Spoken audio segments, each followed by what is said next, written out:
क्या आप जानते हैं most of the student board exams में 90% से नीचे स्कोर करते हैं। इसके पीछे क्या कारण है?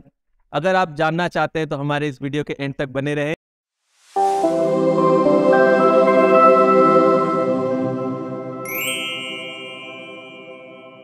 Hello students, my name is Suraj Kumar Gupta and you are watching YouTube channel of Knowledge Campus. अक्सर ये देखा गया है कि जितने भी स्टूडेंट्स हैं वो लोग काफ़ी मेहनत करते हैं बोर्ड एग्जाम्स में, इसके बाद भी उनकी जो मार्क्स आती है वो 90% से भी नीचे आती है। इसके पीछे बहुत सारे कारण हैं।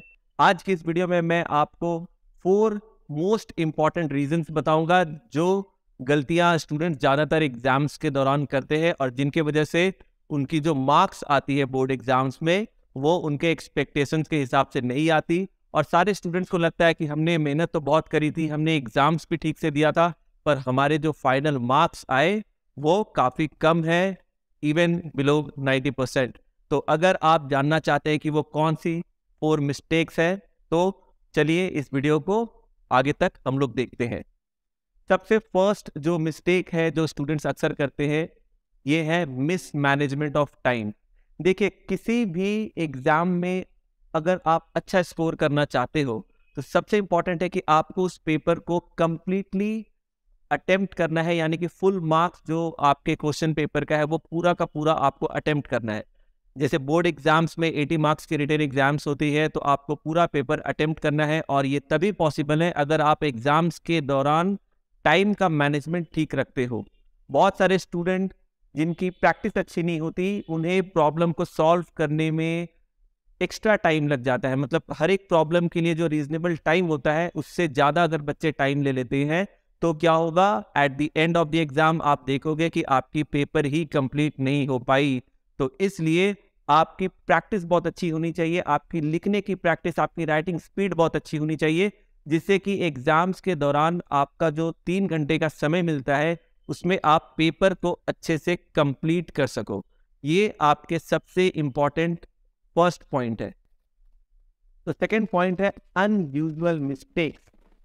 ऐसा देखा गया है कि एग्जाम्स में बच्चे कभी कभी पैनिक हो जाते हैं और आउट ऑफ प्रेशर वो क्या करते हैं, कई तरह की मिस्टेक्स करते हैं। ये मिस्टेक्स आपकी कॉन्सेप्चुअल मिस्टेक्स हो सकती है या फिर आपकी कैलकुलेशन एरर हो सकती है। कभी कभी तो स्टूडेंट्स कई तरह के सिली मिस्टेक्स भी करते हैं जो काफ़ी देखने को मिलती है। और ऐसा नहीं है कि ये मिस्टेक्स सिर्फ एवरेज या बिलो एवरेज स्टूडेंट करते हैं। कई बार काफ़ी अच्छे स्टूडेंट जिनकी तैयारी बहुत अच्छी होती है वो भी एग्जाम प्रेशर में कई तरह के मिस्टेक्स कर देते हैं। तो अगर आप किसी भी तरह के मिस्टेक्स अगर आप कर रहे हो, आपकी मिस्टेक्स की फ्रीक्वेंसी बहुत ज़्यादा है और एग्जामिनर जब आपके पेपर को चेक करेगा तो हर थोड़े थोड़े देर में उसे कभी किसी कॉन्सेप्चुअल एरर आपकी कहीं मिल रही है, कहीं कैलकुलेशन एरर मिल रही है, तो इस तरीके से कहीं ना कहीं आपके मार्क्स कटते ही चले जाएंगे। तो इस बात का आपको खास ध्यान रखना है कि आपकी जो मिस्टेक्स है ये ज़्यादा नहीं होनी चाहिए। आपको बहुत ही ध्यान से, पेशेंस के साथ आपको सारी की सारी चीज़ें एग्जाम में लिखनी है। Third and one of the most important mistake, bad presentation. ज़्यादातर स्टूडेंट जब एग्जाम में आंसर लिखते हैं तो उनका फोकस होता है कि क्वेश्चन के आंसर को जस्ट लिख देना है, लेकिन सिर्फ लिख देना ही काफ़ी नहीं है, आपको एक प्रॉपर पैटर्न, एक अप्रोप्रिएट मैनर में लिखना है। Writing is not enough, presentation matters a lot.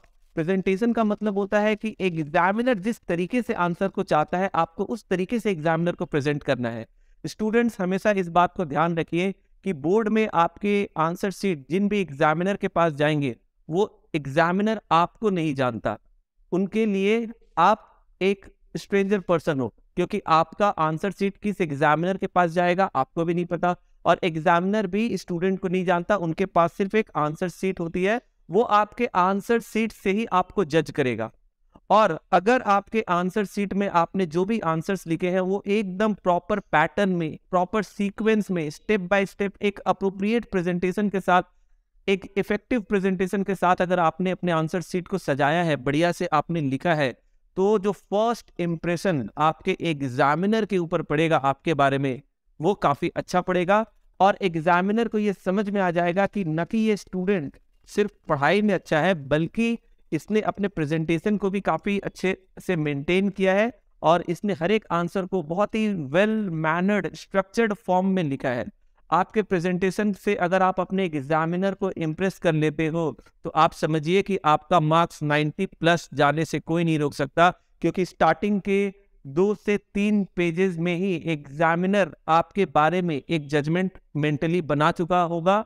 आपके आंसर्स को चेक करने के टाइम पे 2 से 3 पेजेस के बाद ही एग्जामिनर समझ जाएगा कि ये स्टूडेंट ने कितनी पढ़ाई की है, इनका जो नॉलेज लेवल है वो क्या है, इनका प्रेजेंटेशन कैसा है। वो स्टार्टिंग के 2 से 3 पेज चेक करते करते एग्जामिनर को समझ आ जाएगा। और इसलिए ये कहा जाता है कि आपको अपने आंसर शीट में स्टार्टिंग के 2-3-4 पन्नों में सिर्फ उन्हीं आंसर्स को लिखना चाहिए जिनका आपको काफ़ी अच्छा नॉलेज है, जिन आंसर्स को आप काफ़ी अच्छे से जानते हो, और कम से कम मिस्टेक्स हो। बेस्ट लेवल पे प्रेजेंटेशन आपको करनी चाहिए स्टार्टिंग में, क्योंकि first impression is the final impression.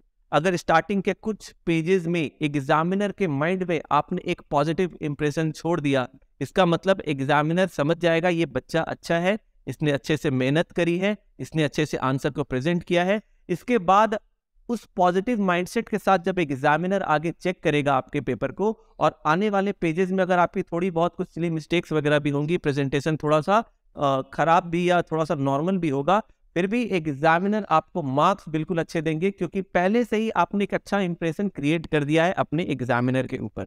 तो ये जो है आपको ध्यान रखना है कि आपकी प्रेजेंटेशन बहुत बढ़िया होनी चाहिए। ये है third but one of the most important point. And last but not the least, wrong question selection. ये भी सबसे ज्यादा की जाने वाली मोस्ट फ्रीक्वेंट मिस्टेक्स में से एक है। स्टूडेंट को जब क्वेश्चन पेपर दिया जाता है तो स्टूडेंट क्या करते हैं ना, अलग अलग तरीके से सभी बच्चे आंसर को लिखना स्टार्ट करते हैं। कुछ बच्चे तो क्वेश्चन पेपर मिलने के साथ ही वो पहला क्वेश्चन पढ़ते हैं और उसके साथ ही लिखना स्टार्ट कर देते हैं। पूरे क्वेश्चन पेपर को पढ़े बगैर जैसे जैसे क्वेश्चन मिला साथ साथ में लिखना स्टार्ट कर दिए। इतना हड़बड़ी नहीं करना है आपको। बहुत सारे स्टूडेंट क्वेश्चन के सीक्वेंस में आंसर अपना लिखते हैं, ये भी नहीं करना है आपको। तो आपको करना क्या है, सबसे पहले जब भी आपके हाथ में एग्जाम में क्वेश्चन पेपर आए, आप आराम से 5 मिनट का टाइम लीजिए और फटाफट से ओवरऑल क्वेश्चंस की स्क्रीनिंग कीजिए, यानी कि पूरे क्वेश्चन पेपर को एक बार आप फटाफट से पढ़ लीजिए। एटलीस्ट एक फास्ट रीडिंग दे दीजिए। एक पेपर का आपको पूरा आइडिया लग जाना चाहिए कि पेपर के अंदर किस किस चैप्टर के कौन कौन से टॉपिक से क्वेश्चंस पूछे गए हैं। इससे क्या होगा, आपको पता चल जाएगा कि क्वेश्चन पेपर में किस किस चैप्टर के कौन कौन से टॉपिक से क्वेश्चन आए हैं, किस तरह के क्वेश्चंस पूछे गए हैं, किन प्रॉब्लम्स के ऊपर आपका अच्छा कमांड है, कौन से क्वेश्चंस आपको अच्छे से आते हैं, कौन से ऐसे प्रॉब्लम्स हैं जो आपको ठीक ठाक से आते हैं पर बहुत अच्छे से नहीं आते। ये सारी एनालिसिस, ये सारा चीज आपको पहले ही कर लेना है लिखने के पहले। जब आप अपने मन में ये एनालिसिस कर लो, उसके बाद आपको सिलेक्शन करना है कि आपको स्टार्ट कौन से प्रॉब्लम से करनी है।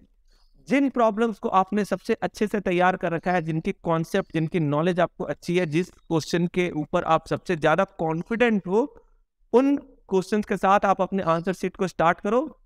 और स्टार्टिंग के पहले 2-3-4 पन्नों तक आप ट्राई करो कि सबसे अच्छे वाले आंसर जो आपको सबसे अच्छे से आते हैं, उन आंसर्स को आप लिखो। इससे क्या होगा, आपके एग्जामिनर जब आपके आंसर शीट को चेक करेंगे और पहले 2-4 पन्नों में, जैसा कि मैंने अभी थोड़ी देर पहले बताया, अगर पहले 2-4 पन्नों में आपके आंसर शीट को चेक करने के टाइम पे अगर आपने एक अच्छा इंप्रेशन अपने एग्जामिनर के माइंड में क्रिएट कर दिया, तो बस आप समझ लीजिए कि उसी माइंडसेट की वजह से आने वाले जो आपके आंसर्स है उसमें भी एग्जामिनर आपको ऑन एन एवरेज एक अच्छा ही मार्क्स देकर जाएंगे और आपकी 90 प्लस 95 प्लस मार्क्स आने की प्रोबेबिलिटी बहुत बढ़ जाएगी। तो ये जितने भी इम्पॉर्टेंट पॉइंट्स मैंने आपको बताए, ये सभी बातों का आपको खास ध्यान रखना है। जिसमें से सबसे पहला क्या है, सबसे पहला है मिसमैनेजमेंट ऑफ टाइम, दूसरा है अनयूजुअल मिस्टेक्स, तीसरा है bad presentation, and fourth one is wrong question selection. अगर इन 4 मिस्टेक्स का आप ध्यान रखते हो और इन्हें आप एग्जाम्स में नहीं करते हो, तो मेरा ये पूरा विश्वास है कि आपको 90 प्लस स्कोर करने में काफ़ी मदद मिलेगी एंड इसकी चांसेस काफ़ी बढ़ जाएगी। स्टूडेंट्स, अगर आपको लगता है कि ये वीडियो आपके लिए इन्फॉर्मेटिव है तो हमारे वीडियो को लाइक कीजिए। इसी तरह के और भी इन्फॉर्मेटिव वीडियोस के लिए हमारे चैनल को सब्सक्राइब कीजिए और रेगुलर अपडेट के लिए बेल आइकन को भी प्रेस कीजिए। Thank you so much, bye bye, take care, see you in the next video.